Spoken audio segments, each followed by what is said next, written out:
নতুন সরকারের প্রথম বাজেট কাল। ২০ বছর পর বিএনপির চমক দেখার অপেক্ষা। বড় চ্যালেঞ্জ রাজস্ব লক্ষ্যমাত্রা, ঋণের বোঝা। স্বৈরাচার সরকারের অর্থ পাচার, দুর্নীতিতে নাজুক অর্থনীতি, বিনিয়োগে আকৃষ্ট পদক্ষেপের কথা সংসদে জানালেন প্রধানমন্ত্রী।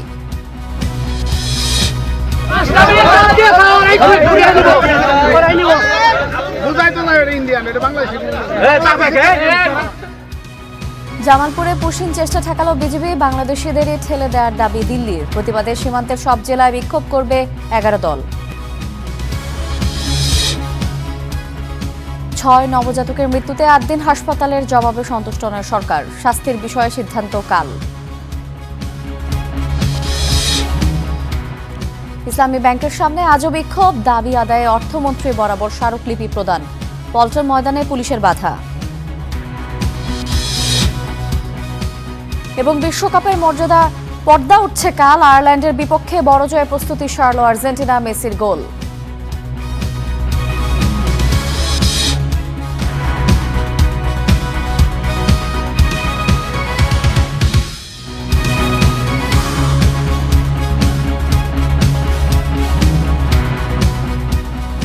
স্বাগত স্টার নিউজে, সঙ্গে আছি আমি শায়লা রহমান ইমা। দেখছিলেন শিরোনাম, এবার বিস্তারিত। দর্শক, শুরুতেই জানাবো বাজেট 2026-27 খবর।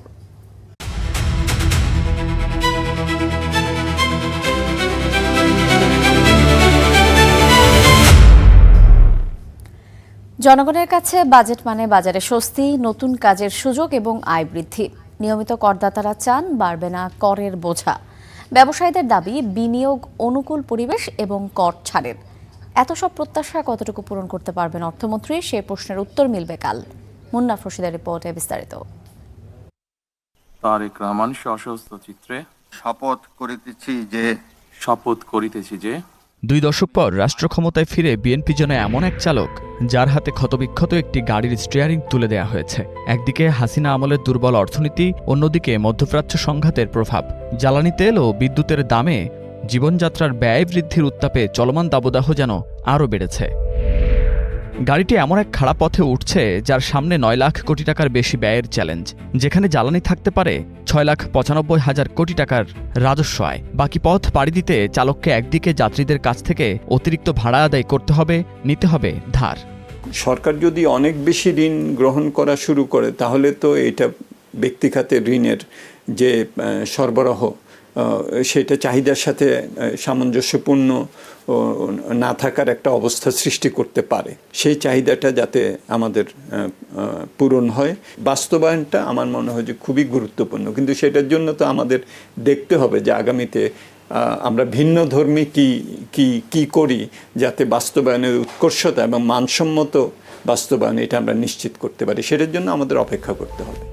ফ্যামিলি কার্ড, কৃষক কার্ড, কৃষি ঋণ মওকুফ সহ বিভিন্ন নির্বাচনমুখী জনতুষ্টি কর্মসূচি বাস্তবায়নে ব্যয় হবে বড় অঙ্কের অর্থ। আছে নতুন পে স্কেল বাস্তবায়নের খরচও, বিদ্যুতের ক্যাপাসিটি চার্জ সহ ভর্তুকির চাপ। এর বাইরে সুদ পরিশোধের বিপুল ব্যয়। জাতি ধর্ম নির্বিশেষে সমস্ত গোষ্ঠীকে এবার এই বাজেটে অ্যাড্রেস করা হয়েছে। যদি সম্পদ বেশি থাকতো আরও বেশি করতে পারতাম। এখন সীমিত সম্পদের মধ্যে যতটুকু সম্ভব দেশের মানুষকে বিবেচনায় মাথায় রেখে বাজেট দেওয়া হচ্ছে। চ্যালেঞ্জের মাঝেও নতুন অর্থবছরে 6.5% প্রবৃদ্ধির লক্ষ্য সরকারের। মূল্যস্ফীতি কমিয়ে আনা হবে 7.5%। যদিও মে মাসে জীবনযাপন ব্যয় বেড়েছে প্রায় 9.5%। নতুন অর্থবছরে জিডিপির আকার হতে পারে $538 বিলিয়ন। বাজেটের লক্ষ্যগুলো উচ্চাভিলাষী মনে করেন অর্থনীতিবিদরা। অর্থনীতির যে অবস্থা বর্তমানে, প্রবৃদ্ধিতে মন্দা, মূল্যস্ফীতি দীর্ঘদিন ধরে উচ্চ পর্যায়ে আছে এবং আগামীতে আরও বাড়বে আন্তর্জাতিক পরিস্থিতির কারণে। ব্যাংকিং খাতে দুরবস্থা, খেলাপি ঋণের পরিমাণ অনেক বেশি,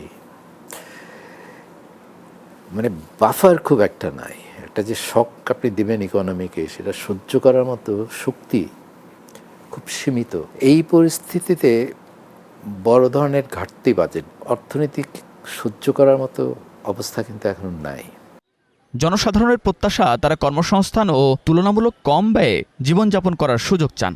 এজন্য বিনিয়োগ ও দ্রব্যমূল্য নিয়ন্ত্রণে রাখার কৌশল কী হবে তা জানা যাবে বাজেট ঘোষণার পরই। দীর্ঘদিন পর 2026-27 অর্থ বছরের বাজেট প্রণয়ন করতে যাচ্ছে বিএনপি নেতৃত্বাধীন সরকার, যেখানে প্রধানমন্ত্রী হিসেবে তারেক রহমানেরও প্রথম বাজেট এটি। তাই অর্থনৈতিক চ্যালেঞ্জ মোকাবিলা, বিনিয়োগ বৃদ্ধি, উচ্চ জিডিপি প্রবৃদ্ধির টার্গেট এবং মূল্যস্ফীতি নিয়ন্ত্রণের পাশাপাশি সামাজিক নিরাপত্তা কর্মসূচিকে বেশ গুরুত্ব দিচ্ছে এই সরকার। এখন দেখার বিষয়ে সাধারণ মানুষ কতটা সুফল পায় এই বাজেটের।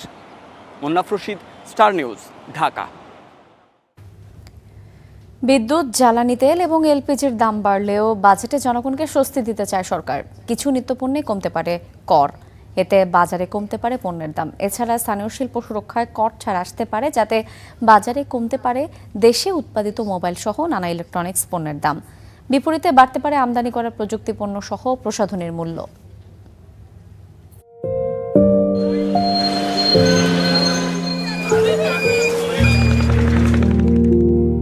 বাজেটের আকার, ঘাটতি, রাজস্ব কিংবা ঋণ এসব পরিসংখ্যানে আগ্রহ নেই সাধারণ মানুষের। তাদের চোখ পণ্য বা সেবার দাম কতটুকু বাড়ছে না কমছে সেদিকে। জ্বালানি তেল, এলপিজি আর বিদ্যুতের দাম বাড়ায় জীবনযাপন ব্যয় বাড়লেও এবারে বাজেটে কিছুটা স্বস্তি দেওয়ার উদ্যোগ নিচ্ছে সরকার। সরকারের প্রথম বাজেটে কমতে পারে চাল, ডাল, তেল সহ অন্তত 60টি নিত্যপণ্যের দাম। এতে গৃহকর্তা বাজারে গিয়ে যেমন স্বস্তি পাবেন, তেমনি গৃহকর্ত্রীকে স্বস্তি দিতেও তৎপর প্রথমবারের মতো দায়িত্ব পাওয়া অর্থমন্ত্রী। কমিয়ে আনা হতে পারে রসুই ঘরের ইন্ডাকশন চুলা কিংবা ব্লেন্ডারের দাম। তবে আমদানি করা প্রসাধনী ব্যবহার করলে ছাড় দেবেন না অর্থমন্ত্রী। দাম বাড়ার প্রস্তাব আসতে পারে বাজেটে। চুলায় যখন চা গরম হচ্ছে, তখন গৃহকর্তা হয়তো তার কম্পিউটার, ল্যাপটপ কিংবা মোবাইল নিয়ে ব্যস্ত। অন্যদিকে বাচ্চারা টিভিতে কার্টুন দেখছে আর খেলছে। দেশীয় কোম্পানির উৎপাদিত এসব ইলেকট্রনিক্স পণ্যের দামও কমতে পারে নতুন বাজেটে। ঘর থেকে বেরিয়ে পরিবার সহ কোথাও যাবেন, সেখানে যদি ব্যবহার করা হয় বৈদ্যুতিক যানবাহন, তাতেও মিলবে সুবিধা। কারণ নতুন বাজেটে অর্থমন্ত্রী বৈদ্যুতিক গাড়ি, বাস, ট্রাক, মোটরবাইক এবং চার্জিং স্টেশনের দাম ও খরচ কমিয়ে আনতে পারেন। তেল চালিত বাসে স্বস্তি দেবেন অর্থমন্ত্রী। পরিবহন ভাড়ায় কমিয়ে আনা হতে পারে উৎসে কর। অন্যদিকে মধ্যপ্রাচ্য যুদ্ধের পর জ্বালানি সংকট যখন তীব্র, তখন বিকল্প হিসেবে নবায়নযোগ্য জ্বালানিকে আরও উৎসাহী করতে সোলার পাওয়ারের সব উপকরণে দেয়া হতে পারে বড় ধরনের কর ছাড়। নগরে পানিবাহিত রোগের প্রকোপ বেশি হওয়ায় বিশুদ্ধ পানি প্রাপ্তির খরচ কমাতে ওয়াটার পিউরিফায়ারের দামও কমিয়ে আনতে পারেন অর্থমন্ত্রী। তবে অসুস্থ হয়ে গেলেও যেন খরচ বেশি না হয়, সেজন্য চিকিৎসা সেবায় ব্যয় কমিয়ে আনার উদ্যোগ থাকছে। দাম কমতে পারে কিডনি ডায়ালাইসিস ফিল্টার, হার্টের রিং, চোখের লেন্স, ক্যান্সারের ওষুধ সহ বিভিন্ন ওষুধ তৈরির কাঁচামালের দাম। কমতে পারে জীবন রক্ষাকারী অন্যান্য আরও ওষুধের দাম। নিত্যপণ্যের প্রতি মুহূর্তে মোবাইল ছাড়া এখন চিন্তাই করা যায় না। এ খাতে তাই ব্যয় কমানোর উদ্যোগ নিচ্ছেন অর্থমন্ত্রী। সিম কার্ড কর কমতে পারে 300 টাকা। কমানো হতে পারে মোবাইল নেটওয়ার্কের উৎসে করও। শিল্পের কাঁচামাল আমদানিতেও উৎসে কর কমতে পারে। এর ফলে কমে আসবে উৎপাদন খরচ, যার সুফল স্থানীয় পণ্যের দামে যেমন মিলবে, তেমনি রপ্তানি পণ্যের উৎপাদন খরচ কমে বাড়বে প্রতিযোগিতা সক্ষমতা। এদিকে রিফাইনারির সরবরাহ করা জ্বালানি তেলের উৎসে করও কমতে পারে। একটু উচ্চ আয়ের মানুষের দিকে অবশ্য কিছুটা ভিন্ন নজর অর্থমন্ত্রীর। তাদের ব্যবহার্য পণ্যগুলোর দাম বাড়বে বাজেটে। অন্যদিকে বন্ধুরা মিলে পার্টি করলে বাড়তি খরচ তো গুনতেই হবে। তাই তো সিগারেটের দাম প্যাকেট প্রতি বাড়তে পারে 5 থেকে 7 টাকা। বিদেশি কিংবা স্থানীয়ভাবে উৎপাদিত মদ কিনতেও গুনতে হবে বাড়তি অর্থ। যেখানে যদি থাকে কাজু বাদাম, সেটিও কিনতে হবে উচ্চ মূল্যে। একটু বেশি অর্থ জমিয়ে গৃহ নির্মাণ করতে যাবেন, সেখানেও এবার একটু বাড়তি খরচের মুখে পড়তে হবে। কারণ বিদ্যুতের দাম বাড়ার ফলে টন প্রতি স্টিলের দাম ৩৫০০ টাকা বাড়বে বলে জানিয়েছেন ব্যবসায়ীরা। এই দাম আরও বাড়িয়ে দিতে পারে বাজেটে আসা কর প্রস্তাব। ঈশিতা ব্রহ্ম, স্টার নিউজ, ঢাকা। পুরনোতে চাপ, নতুনে ত্রিমুখী চ্যালেঞ্জ। আওয়ামী লীগ সরকারের একের পর এক মেগা প্রকল্প বাস্তবায়নের পথে সময় এবং ব্যয় বাড়ার পাশাপাশি সামনে এসেছে ব্যাপক অনিয়মের অভিযোগ। এখন সেই প্রকল্পগুলোর ঋণ, সুদ এবং আর্থিক দায় সামলাতে হিমশিম খাচ্ছে নতুন সরকার। ফলে নতুন মেগা প্রকল্প নেওয়ার আগে তৈরি হয়েছে বড় ধরনের দ্বিধা। বিস্তারিত জানাচ্ছেন মাহাবুল ইসলাম।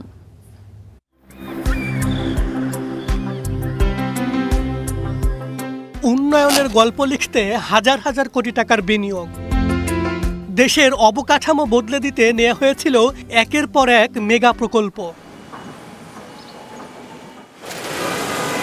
কিন্তু সেই উন্নয়নের গল্পে যুক্ত হয়েছে আরেকটি অধ্যায়, অস্বাভাবিক ব্যয়, কালক্ষেপণ আর অনিয়মের অভিযোগ, যে কারণে সরকারের পরিচালন ব্যয়ের প্রধান খাত হয়ে উঠেছে ঋণের বিশাল অঙ্ক। দ্রুত বাস্তবায়নের নামে বিশেষ সুবিধা দিয়ে ফাস্ট ট্র্যাকে আনা হয় 10টি মেগা প্রকল্প। লক্ষ্য ছিল দ্রুত উন্নয়ন, কিন্তু সেই তাড়াহুড়োর সুযোগেই তৈরি হয়েছে জবাবদিহিতার বড় শূন্যতা। অন্তর্বর্তীকালীন সরকারের পর্যবেক্ষণে বড় 4 মেগা প্রকল্পে উঠে এসেছে অন্তত 40,000 কোটি টাকার অনিয়মের অভিযোগ। ফাস্ট ট্র্যাক প্রকল্প না বলে এটাকে ফাস্ট ট্র্যাক দুর্নীতির সুযোগ হিসাবে বলে ধরে নেওয়া যেতে পারে বলে আমরা মনে করি। সেটাই ঘটেছে বাস্তবে। এই ধরনের ফাস্ট ট্র্যাক দুর্নীতি আর না হয়, এটি নিশ্চিত করাটা আমি মনে করি সরকারের দায়িত্ব। এই যখন আগের মেগা প্রকল্পগুলোর বাস্তবতা, তখন গুরুত্বপূর্ণ হলেও নতুন করে মেগা প্রকল্প হাতে নিতে পেছন ফিরে তাকাতে হচ্ছে বিএনপি সরকারকে। অভ্যুত্থান পরবর্তী ভঙ্গুর অর্থনীতির মধ্যে প্রকল্প নিয়ে ত্রিমুখী চ্যালেঞ্জের মুখোমুখি তারা। প্রথমত, পূর্ববর্তী মেগা প্রকল্পগুলোর বিপুল ঋণ ও সুদ পরিশোধের চাপ। দ্বিতীয় চ্যালেঞ্জ, আন্তর্জাতিক দরদাতাদের কঠোর শর্ত, বাড়তি নজরদারি এবং উচ্চ সুদহার। তৃতীয়ত, নতুন অর্থায়নে উন্নয়ন সহযোগী ও বিনিয়োগকারীদের সতর্ক অবস্থান। বাংলাদেশের উন্নয়নের বড় সহযোগী জাইকা ঋণের সুদহার এরই মধ্যে 2.35% থেকে বাড়িয়ে করেছে 3.05%, যা গত 15 এপ্রিল থেকে কার্যকর হয়েছে। একটা বিশাল ভূমিকম্পের পরে এই সরকার এসছে, সুতরাং কি কি হয়েছিল এবং বাংলাদেশে কি কি ধরনের দুর্নীতি ব্যাপক হারে হলে পরে সরকারের অস্তিত্ব নিয়ে প্রশ্ন ওঠে, এগুলি কিন্তু আমাদের বর্তমান সরকারের স্মৃতিতে খুব উজ্জ্বল হয়ে আছে। সুতরাং এটাই তাদেরকে গাইড করবে। শুধু মেগা প্রকল্পই নয়, নতুন সরকারের প্রথম 100 দিনে একনেক সভায় পুরনো ও সংশোধিত প্রকল্পগুলোই অনুমোদন হয়েছে। নতুন প্রকল্প নেওয়া হয়েছে হাতে গোনা কয়েকটি। একদিকে পুরনো প্রকল্পের ঋণ, অন্যদিকে অনিয়মের দায়। এর সঙ্গে যুক্ত হয়েছে বৈশ্বিক অর্থায়নের অনিশ্চয়তা। ফলে নতুন মেগা প্রকল্পের পথে সরকারের সামনে শুধু আর্থিক সংকট নয়, রয়েছে আস্থা ও জবাবদিহিতা ফিরিয়ে আনার বড় চ্যালেঞ্জ। মাহাবুল ইসলাম, স্টার নিউজ, ঢাকা। দেশে বিদেশে বিনিয়োগ আকর্ষণে সুদের হার পর্যালোচনা করা হচ্ছে বলে সংসদকে জানিয়েছেন প্রধানমন্ত্রী তারেক রহমান। প্রকৃত ব্যবসায়ীদের 9% সুদের ঋণ দেওয়া হবে বলেও জানিয়েছেন তিনি। সংসদে বাজেট অধিবেশনের প্রশ্নোত্তর পর্বে বিগত স্বৈরাচার সরকারের অর্থ পাচার দুর্নীতির কথা তুলে ধরে তিনি বলেছেন যে সে কারণেই নাজুক হয়ে পড়েছে দেশের অর্থনীতি। পাশাপাশি মানুষ যেন সহজে সেবা পায় সেই লক্ষ্যে প্রশাসনিক জটিলতা দূর করার নির্দেশনা দেওয়ার কথাও জানিয়েছেন সংসদ নেতা। বলেছেন সরকারের নানা দপ্তরে শূন্যপদে দ্রুত নিয়োগ শুরু হচ্ছে। এ সময় এক প্রশ্নের জবাবে বলেন, সরকার দলীয় এমপিরা যেভাবে নিজ এলাকার উন্নয়ন করবেন সেই একই সুবিধা পাবে বিরোধী দলও। পরিষ্কারভাবে দেখতে পাচ্ছি এবং একই সাথে দেশে ব্যবস্থা বা পরিবেশ গড়ে তুলতে হবে। আগামী কয়েকদিন আমরা শুধু বিদেশি বিনিয়োগী যে আকর্ষণ করতে চাইছি তা না, একই সাথে আমরা আমাদের দেশীয় বিনিয়োগকারী যারা আছেন তাদেরকেও আমরা উৎসাহিত করতে চাইছি এবং ডিরেগুলেশন একটি পদ্ধতি যার মাধ্যমে আমরা এই কাজটি বাস্তবায়ন করতে যাচ্ছি মাননীয় স্পিকার। এর বাইরেও সুদের হার যেটি বলেছেন, এখানে কতগুলো বিষয় আছে, এই বিষয়গুলো পর্যালোচনা করা হচ্ছে। যদি সম্ভব হয়, অর্থনৈতিক বিভিন্ন সমীকরণ আছে, এই বিষয়গুলো যদি দেখা যায় যে এটি সাহায্য করবে বিনিয়োগ বৃদ্ধি করার ক্ষেত্রে, সেক্ষেত্রে আমরা এটি হয়তো সরকার গ্রহণ করবে। সরকার যে পদক্ষেপগুলো নিচ্ছে এটার স্পিল ওভার ইফেক্ট বা এটার একটা পজিটিভ রেজাল্ট পেতেও মাননীয় সংসদ সদস্য কিছু সময় আমাদের জন্য অপেক্ষা করতে হবে। সব সময় সুদের হার কমালেই যে বেনিফিট পাওয়া যাবে তা নয়। বিশ্বের যে কোনো আগ্রাসনের বিরুদ্ধে বাংলাদেশ তাই শান্তিপূর্ণ মানবিক বিশ্ব প্রতিষ্ঠায় সুদৃঢ় অবস্থানের কথা জানান দিলেন প্রধানমন্ত্রী তারেক রহমান। জাতিসংঘ শান্তিরক্ষী দিবস উপলক্ষে সেনাকুঞ্জে সশস্ত্র বাহিনীর আয়োজনে একথা বলেন তিনি। এ সময় মাতৃভূমির মর্যাদা রক্ষায় সেনা সদস্যদের গৌরবময় ভূমিকার প্রশংসাও করেছেন সরকার প্রধান। অস্ত্র যেখানে যুদ্ধ থামাতে ব্যর্থ হয়, সেখানে কখনো কখনো শান্তির দূত হয়ে দাঁড়ান একদল মানুষ। নিজের দেশের পতাকা বুকে ধারণ করে পা রাখেন সংঘাত অনিশ্চয়তায় ঘেরা জনপদে। কেউ কখনোই ফিরে আসেন না স্বজনদের কাছে, কেউ ফেরেন বীরত্বের গল্প আর ক্ষত বিক্ষত স্মৃতি নিয়ে। সেই যোদ্ধাদের ত্যাগ, সাহসিকতা স্মরণ করতেই জাতিসংঘ শান্তিরক্ষী দিবস উপলক্ষে ঢাকা ক্যান্টনমেন্টের সেনাকুঞ্জে সশস্ত্র বাহিনীর এই আয়োজন। তাতে যোগ দেন প্রধানমন্ত্রী। শান্তি রক্ষাকে শুধু বৈশ্বিক দায়িত্ব পালন নয়, মানবতার প্রতি বাংলাদেশের অঙ্গীকারের প্রতীক বললেন সরকার প্রধান। বাংলাদেশ যে কোনো আগ্রাসন ও সংঘাতের বিরুদ্ধে একটি নিরাপদ ও শান্তিপূর্ণ পৃথিবী গড়ে তুলতে বহুপাক্ষিক, কূটনৈতিক ও জাতিসংঘ সনদের প্রতি সম্পূর্ণ শ্রদ্ধাশীল। সতর্ক করলেন মুক্তিযুদ্ধে সেনাবাহিনীর গৌরব যেন ম্লান না হয় সেদিকে নজর রাখতে। বাংলাদেশের জন্মযুদ্ধে সেনাবাহিনীর ভূমিকা ছিল ঐতিহাসিক। সেনাবাহিনীর একজন মেজর বাংলাদেশের স্বাধীনতা ঘোষণা করেছিলেন। আমি বিশ্বাস করি এই গৌরব এবং অহংকার অবশ্যই আমাদের সশস্ত্র বাহিনীর জন্য অনন্ত প্রেরণার উৎস। সুতরাং এই গৌরব যেন কোনোভাবেই ম্লান না হয়, সেটি রক্ষা করা অবশ্যই সশস্ত্র বাহিনীর কর্তব্য। ফ্যাসিবাদ মুক্ত দেশকে নতুন করে গড়তে জাতীয়তাবাদ, শৃঙ্খলা ও ঐক্য ধরে রাখার বার্তাও দেন সরকার প্রধান। ইউনিফর্মধারী বাহিনীর জন্য প্রধান বার্তাটি হল প্রফেশনালিজম, ইউনিটি, ডিসিপ্লিন এবং চেইন অফ কমান্ড ছাড়া সম্মান এবং মর্যাদার সঙ্গে টিকে থাকা কঠিন। অতীত থেকে শিক্ষা নিয়ে ফ্যাসিবাদ মুক্ত বাংলাদেশে বর্তমানে প্রতিটি রাষ্ট্র এবং সাংবিধানিক প্রতিষ্ঠানের সামনে স্বমহিমায় নিজেদেরকে প্রতিষ্ঠিত করার সুযোগ সৃষ্টি হয়েছে। ত্যাগ, মানবতার অমলিন গল্প বুকে নিয়ে শান্তির পতাকা উঁচিয়ে রেখেছেন বাংলাদেশের শান্তিরক্ষীরা। সেই অভিযাত্রার পদচিহ্ন অক্ষয় হোক, সে প্রত্যাশাই ছিল সেনানিবাসের এই আয়োজনে। এই দেশটা আমাদের সবার। Zakaria Ahmed, star news, Dhaka. জামালপুরের বক্সিগঞ্জ সীমান্তে এক বৃদ্ধকে পুশিনের চেষ্টা করেছে বিএসএফ। এ সময় বিজিবির বাধায় পণ্ড হয় সেই চেষ্টা। বিজিবি এবং বিএসএফ পতাকা বৈঠকে কোনো সুরাহা না হওয়ায় সীমান্তেই আটকে আছেন ওই ব্যক্তি। স্থানীয়রা জানিয়েছেন, ভোরের সীমান্তের আলো নিভিয়ে 7 জন বাংলাদেশে ঠেলে দেওয়ার চেষ্টা করে বিএসএফ। বিষয়টি টের পেয়ে বাংলাদেশে প্রবেশের মুখে বিজিবি এবং স্থানীয়রা বাধা দিলে 6 জন ভারতে পালিয়ে গেলেও একজন এখনও শূন্য রেখায় আটকে।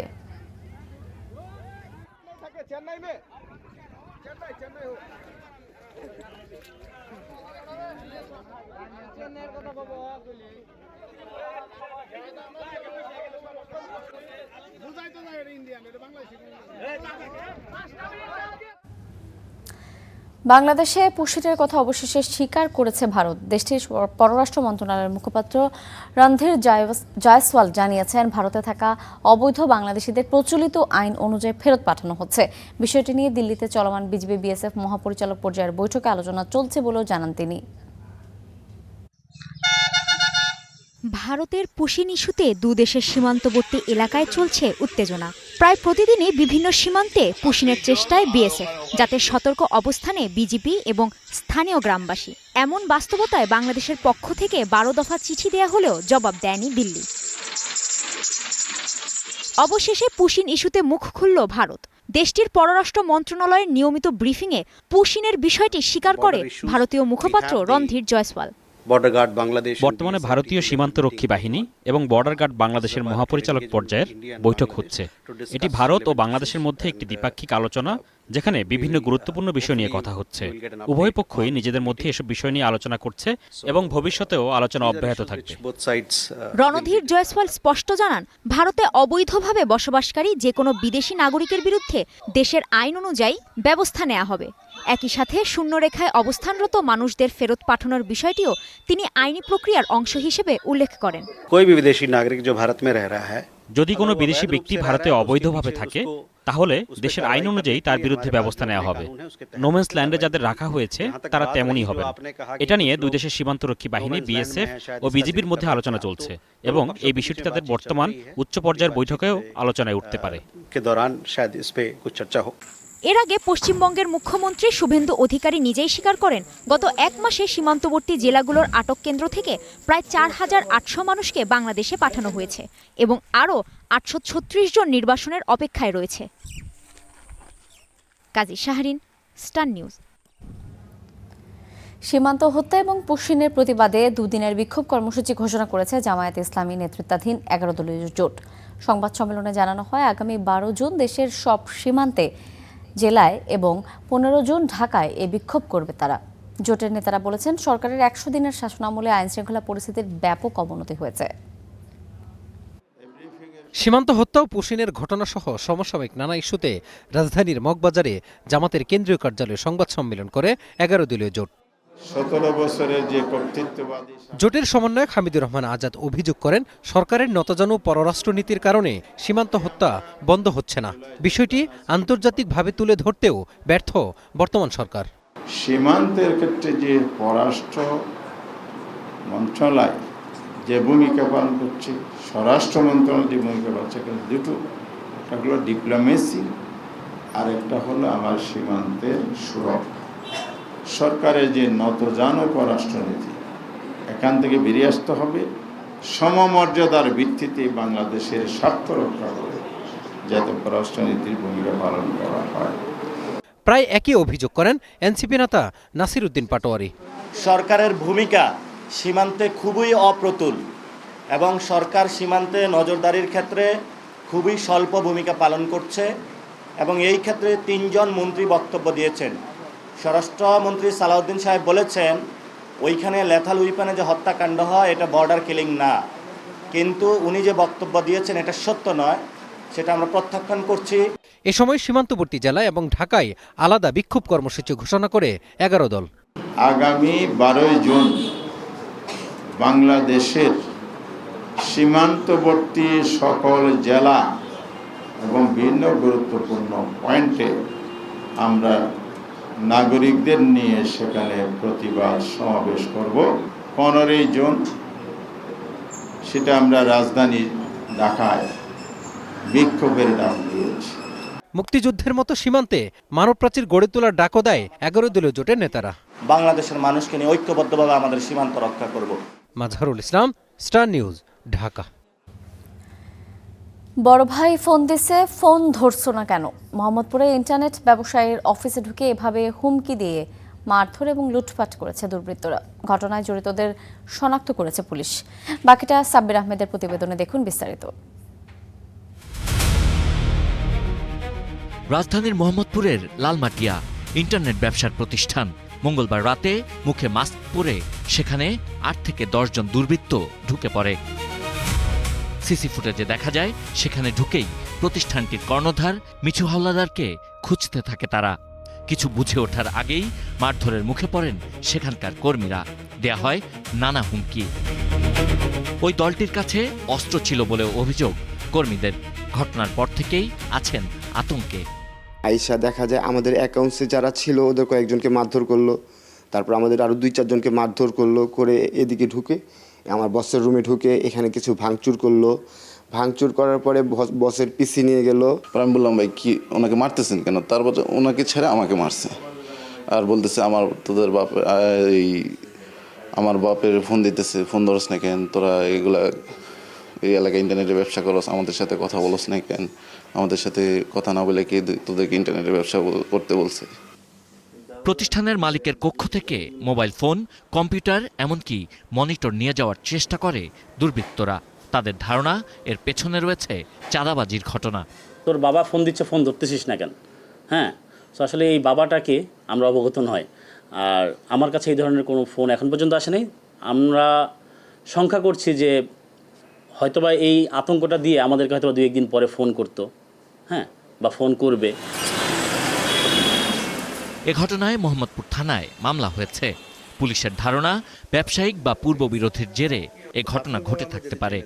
হয়তো ব্যবসায়িক দ্বন্দ্ব কিংবা দেখা যাচ্ছে পূর্বশত্রুতার কোনো জের ধরে এই কাজটি হতে পারে বলে আমরা অনুমান করছি। মাস্ক পরিহিত অবস্থায় যারা অপরাধী তারা এসেছিল, আমরা বেশ কয়েকজনকে আইডেন্টিফাই করেছি। কার নির্দেশে এ ঘটনা তা খতিয়ে দেখছে police. Sabbir Ahmed, star news, Dhaka. দেখছেন স্টার নিউজ, ফিরছি একটু পরেই। চট্টগ্রামের বাকুলিয়ায় শিশু ধর্ষণের ২০ দিন পর শুরু হলো বিচার কাজ। সকালে ভুক্তভোগী শিশু সহ ৯ সাক্ষীর জবানবন্দি নেন আদালত। দ্রুত বিচার কাজ শেষ করার দাবি বাদীপক্ষের। সৈয়দ তামিম মাহমুদের রিপোর্টে বিস্তারিত।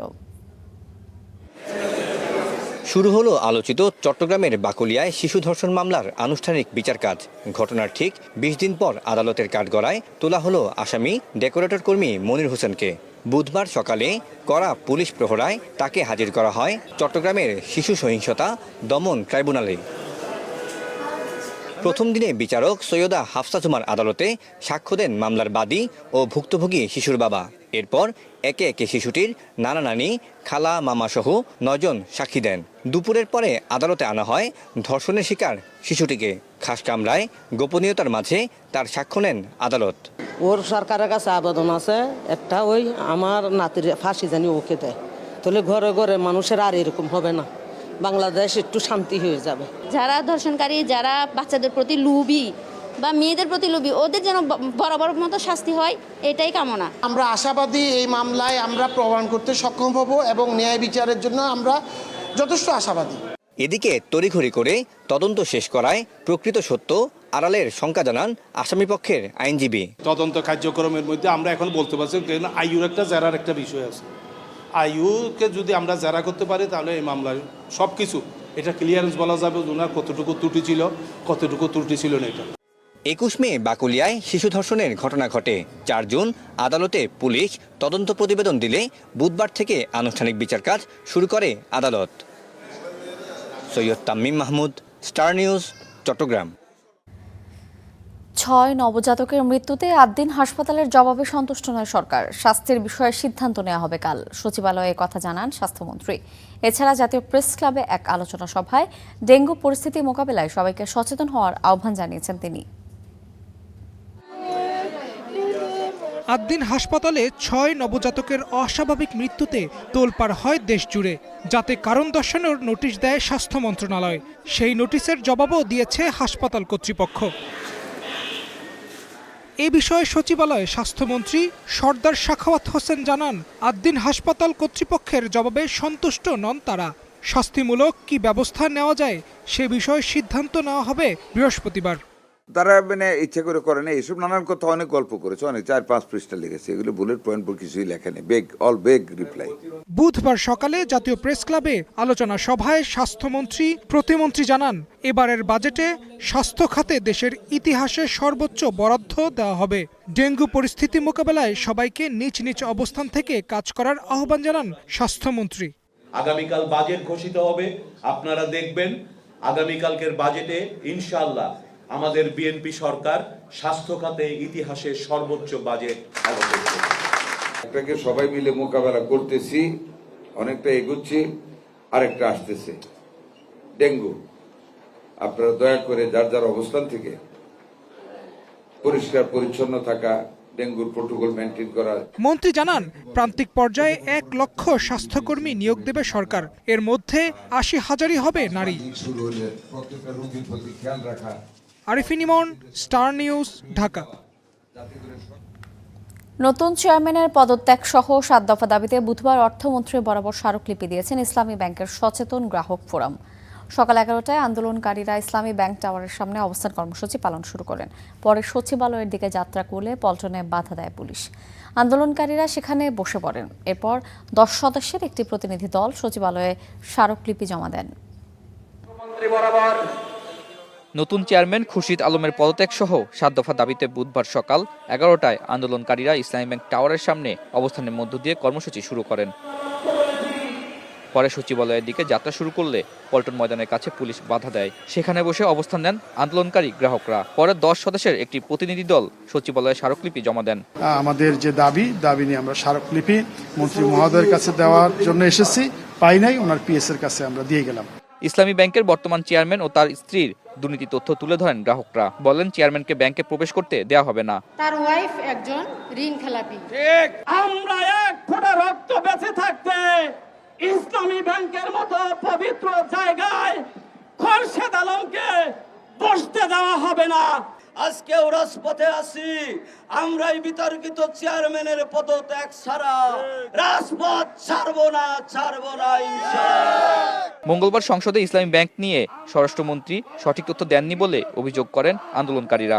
নাটকের ভিলেন বলবো না নায়ক বলবো, কোনটাই বলতে পারি না। আমাদের মাননীয় স্বরাষ্ট্রমন্ত্রী ইসলামী ব্যাংক নিয়ে বিবৃতি দেওয়ার কথা ওনার ছিল না।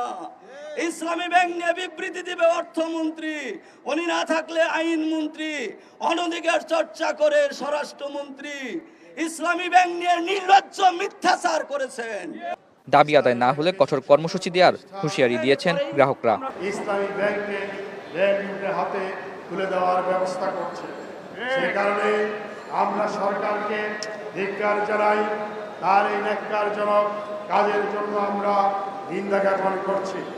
ইসলামী ব্যাংকে থাকা লুটেরা গোষ্ঠীর শেয়ার ও সম্পদ বিক্রি করে টাকা ফেরানোর দাবি জানানো হয়। আতাউর নিয়ন, স্টার নিউজ, ঢাকা।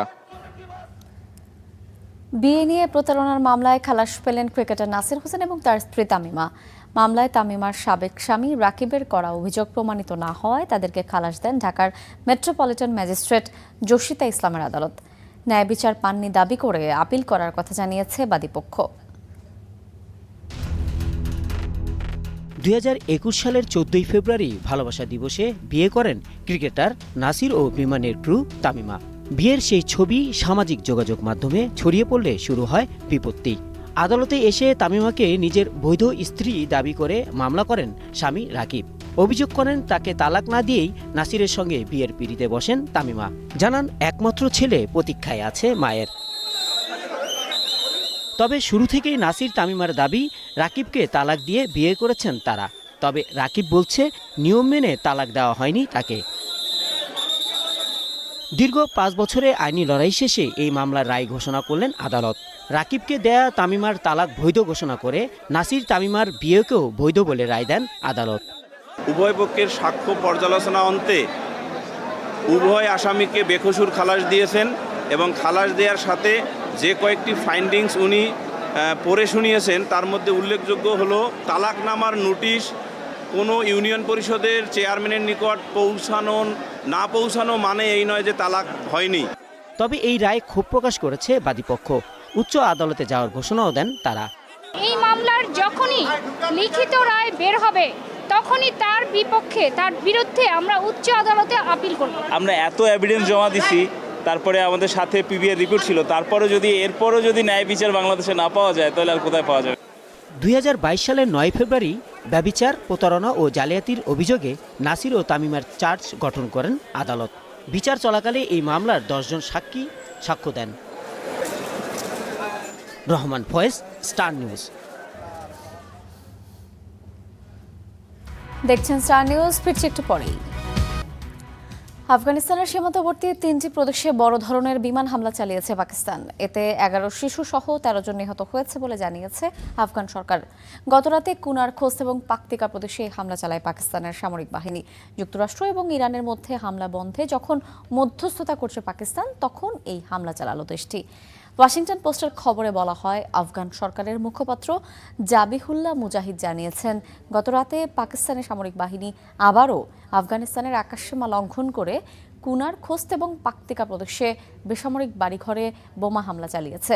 হামলায় 11টি শিশু, এক নারী এবং এক বৃদ্ধ নিহত হয়। এদিকে খোস্ত প্রদেশের এক কর্মকর্তা নাম প্রকাশ না করার শর্তে এএফপিকে জানিয়েছে, স্পেরা জেলায় একটি বাড়িতে হামলায় 9 জন নিহত এবং আরও 10 জন আহত হয়েছে। পার্শ্ববর্তী পাকতিকা প্রদেশের এক বাসিন্দা জানিয়েছেন, পৃথক হামলায় প্রাণ গেছে 3 জনের, যদিও এই হামলার ব্যাপারে এখনও মুখ খোলেনি পাকিস্তান।